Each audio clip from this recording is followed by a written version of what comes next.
Hello అండి, అందరికీ నమస్కారం. కీమా ముట్టి బోన్స్ పులుసు.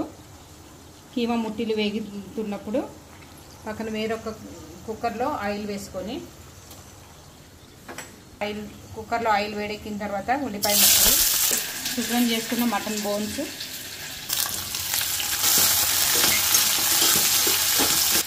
ముట్టిల్లో ఉప్పు కారం ఉంటుంది. బోన్స్కి పులుసుకి సరిపడా ఉప్పు, కారం, అల్లం వెల్లుల్లి పేస్ట్, పసుపు వేసుకోవాలి.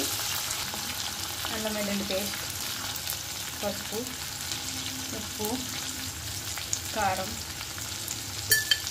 కాస్త మిక్సీ పట్టుకున్న కీమా,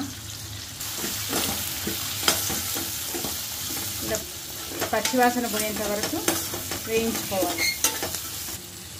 తగినన్ని నీళ్లు పోసుకొని బోన్స్ మెత్తగా ఉడికేంత వరకు ఉడికించుకోవాలి.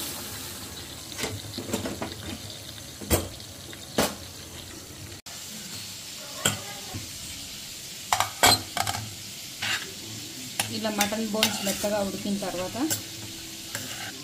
తగినంత చింతపండు పులుసు, ధనియాలు, గరం మసాలా పౌడర్, పులుసు మరగబెట్టుకోవాలి.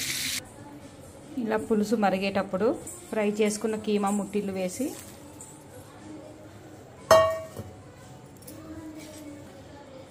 ఐదు నిమిషాలు ఉడకబెట్టుకోవాలి. 5 నిమిషాలు ఉడికిన తర్వాత కొత్తిమీర వేసి దించుకోవాలి.